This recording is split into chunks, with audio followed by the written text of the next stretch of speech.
நம்ம இது வந்து எத்தனையோ கட்சிகள் இருக்குது, எத்தனையோ கட்சி இருந்தாலும் அந்தந்த கட்சிக்கு காசு கொடுத்து கூப்பிடுற கூட்டம் இது வந்து காசு செலவு பண்ணிட்டு வர கூட்டம். அப்போ ஸோ அதுவா இதுவான்னு பார்த்தா இதுதான் அதிகம்.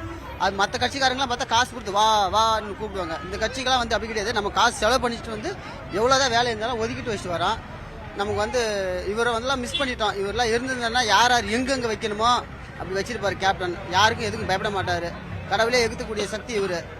அதனால் நல்ல வருங்காலத்தில் வந்து இவருக்கெல்லாம் வந்து மக்கள் ஆதரவு செஞ்சு இவருக்கு வந்து அந்த அம்மாவுக்கு ஓட்டு போடணும். போட்டாங்கன்னா இவங்க வந்தாங்கன்னா நம்மளுக்கு மக்களுக்கு எவ்வளோ நல்லதெல்லாம் பண்ணுவாங்க. இவர் நம்ம மிஸ் பண்ணிட்டோம். மிஸ் பண்ணாமல் இருந்ததுனாக்கா நம்மளுக்கு எங்கெங்கேயோ நம்ம எங்கேயோ போகல. ஏழை எளிய மக்களுக்கு ரொம்ப நமக்கு ஒரு நல்ல ஒரு பாதுகாப்பாக பண்ணியிருப்பாரு. யாருக்கும் பயப்பட மாட்டார். எந்த இடத்துல இறங்கி செய்வார் இவர். மற்ற கட்சிக்காரங்களாம் எதுவும் கிடையாது, போய் பேசுவாங்க. இப்போ இருக்கிற கட்சி ஒன்றுமே புரியும், நாசமாக தான் இருக்குது. ஒன்றுமே புண்ணியம் இல்லை. இவர் கேப்டன் இருந்தாலே இவர் அடிச்சுக்க ஆள் இல்லை. இவர் இருந்தாருன்னா பரவாயில்ல. தேமுதிக நல்லா போயிட்டு இருக்குது. தேமுதிக நல்லா போயிட்டு இருக்குது. அதை தேமுதிகவுக்கு வந்து மக்கள் எல்லாம் ஆதரவு கொடுத்தாங்க. இவங்க மேலே வரணும். ஸோ வந்து இவங்க வந்து தேமுதிக வந்து மக்களுக்கு எல்லாம் நல்லா செய்வாங்க நம்பிக்கை இருக்குது. மக்களுங்க எல்லாருமே தேமுதிகவுக்கு சப்போர்ட் பண்ணணும். காசுக்கு எதிர்பார்க்கக்கூடாது. காசு இல்லாமல் யார் காசு கொடுத்தாலும் வாங்கிட்டு தேமுதிகவுக்கு கண்டிப்பாக ஓட்டு போடணும்.